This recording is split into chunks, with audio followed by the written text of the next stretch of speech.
ಎಲ್ರಿಗೂ ನಮಸ್ಕಾರ. ನಮ್ಮ ಅಡುಗೆ ಚಾನಲ್ಗೆ ಸ್ವಾಗತ. ಇವತ್ತಿನ ವಿಶೇಷ, ಇವತ್ತಿನ ಸ್ಪೆಷಲ್ಲು ಹಗುರವಾಗಿ ಲೈಟಾಗಿರೋ ರಾತ್ರಿ ಊಟ, ಗೋಧಿ ದೋಸೆ ಮತ್ತು ಈರುಳ್ಳಿ ಚಟ್ನಿ ರೆಸಿಪಿ. ಮೊದಲನೇ ಸ್ಟೆಪ್ಪಲ್ಲಿ ಗೋಧಿ ದೋಸೆಗೋಸ್ಕರ ಹಿಟ್ಟನ್ನ ರೆಡಿ ಮಾಡ್ಕೋಬೇಕು. 1 ಗ್ಲಾಸಷ್ಟು ಅಥವಾ ಸುಮಾರು 1/4 kgಯಷ್ಟು ಗೋಧಿ ಹಿಟ್ಟು, ಅರ್ಧ ಗ್ಲಾಸಷ್ಟು ರವೆ, ಸಣ್ಣ ರವೆ, ಉಪ್ಪಿಟ್ಟು ರವೆ ಯಾವುದಾದ್ರೂ ಪರವಾಗಿಲ್ಲ, ಅರ್ಧ ಗ್ಲಾಸಷ್ಟು ಹುಳಿ ಮೊಸರು, ರುಚಿಗೆ ತಕ್ಕಷ್ಟು ಉಪ್ಪು, ಇದಕ್ಕೆ ಎಷ್ಟು ಅವಶ್ಯಕತೆ ಇದೆ ಅಷ್ಟು, ಎಣ್ಣೆ ಸುಮಾರು 1 ರಿಂದ 2 ಟೇಬಲ್ ಸ್ಪೂನ್ ಅಷ್ಟು, ಸ್ವಲ್ಪ ಸಕ್ಕರೆ ರುಚಿ ಬ್ಯಾಲೆನ್ಸ್ ಆಗಲಿ ಅಂತ ಕಲಿಸ್ಕೋಬೇಕು.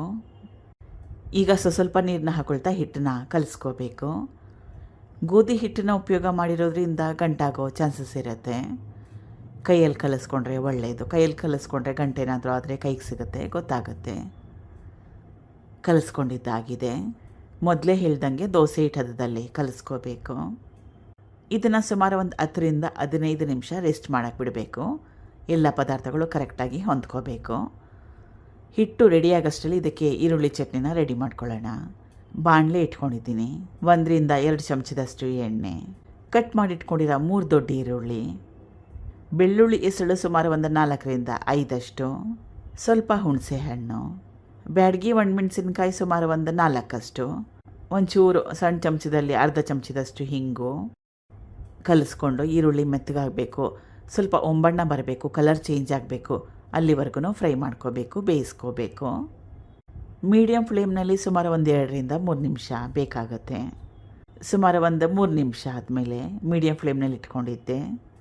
ಈರುಳ್ಳಿಲಿರೋ ಹಸಿ ವಾಸನೆ ಹೋಗಿದೆ, ಮೆತ್ತಗಾಗಿದೆ, ಬಣ್ಣ ಕೂಡ ಚೇಂಜ್ ಆಗಿದೆ. ಸ್ವಲ್ಪ ಬೆಲ್ಲ. ಚಟ್ನಿ ರುಬ್ಲಿಕ್ಕೆ ಈ ಪದಾರ್ಥಗಳೆಲ್ಲ ತುಂಬಾ ಜಾಸ್ತಿ ಬಿಸಿ ಇದೆ, ತಣ್ಣಗಾಗಲಿ.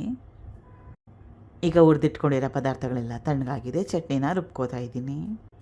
ಹುರ್ಗಡ್ಲೆ ಸುಮಾರು 50 ಗ್ರಾಮ್ಸ್ ಅಷ್ಟು, ರುಚಿಗೆ ತಕ್ಕಷ್ಟು ಉಪ್ಪು. ಈ ಚಟ್ನಿನ ಗಟ್ಟಿಯಾಗಿ ರುಬ್ಕೊಂಡ್ರೆ ಚೆನ್ನಾಗಿರುತ್ತೆ, ತೆಳುವಾಗಿ ಬೇಡ. ಅಥವಾ ನಿಮ್ಗೆ ಯಾವ ರೀತಿ ಇಷ್ಟ ಆ ರೀತಿಯಾಗಿ. ಈಗ ಚಟ್ನಿ ರೆಡಿಯಾಗಿದೆ. ಒಗ್ಗರಣೆ ಅವಶ್ಯಕತೆ ಏನಿಲ್ಲ, ಇಷ್ಟ ಇದ್ದರೆ ಒಗ್ಗರಣೆ ಹಾಕ್ಕೋಬೋದು. ದೋಸೆ ಹಿಟ್ಟು ಕೂಡ ರೆಡಿಯಾಗಿದೆ. ಸುಮಾರು 15 ರಿಂದ 20 ನಿಮಿಷ ನೆಂದಿದೆ ಚೆನ್ನಾಗಿ. ತೋರಿಸ್ತಾ ಇರೋದು ಪರ್ಫೆಕ್ಟ್ ಆಗಿರೋ ಕನ್ಸಿಸ್ಟೆನ್ಸಿ. ತುಂಬಾ ಜಾಸ್ತಿ ಕ್ರಿಸ್ಪಿಯಾಗಿ ಬೇಕನ್ನಂಗಿದ್ರೆ ಸ್ವಲ್ಪ ಗಟ್ಟಿಯಾಗಿ ಕಲಿಸ್ಕೊಂಡ್ರೆ ಒಳ್ಳೆಯದು. ಅಥವಾ ನಿಮಗೆ ಸೆಟ್ ದೋಸೆ ಥರ ಮೆತ್ತಗೆ ಬೇಕನ್ನಂಗಿದ್ರೆ ಇದಕ್ಕೆ ಸ್ವಲ್ಪ ಅಡುಗೆ ಸೋಡಾನೋ ಅಥವಾ ಈನೋ ಪೌಡರ್ನ ಹಾಕೋಬೇಕಾಗುತ್ತೆ. ಹೆಂಚು ಚೆನ್ನಾಗಿ ಕಾದಿದೆ. ತೆಳುವಾಗಿರೋ ಗರ್ಗರಿಯಾಗಿರೋ ದೋಸೆನ ಮಾಡ್ಕೊಳ್ತಾ ಇದ್ದೀನಿ. ಸ್ವಲ್ಪ ಎಣ್ಣೆ. ತೆಳುವಾಗಿ ದೋಸೆನ ಹಾಕ್ಕೊಂಡಿರೋದ್ರಿಂದ ಒಂದೇ ಕಡೆ ಚೆನ್ನಾಗಿ ಬೇಯಿಸ್ಕೊಂಡ್ರೆ ಸಾಕಾಗುತ್ತೆ.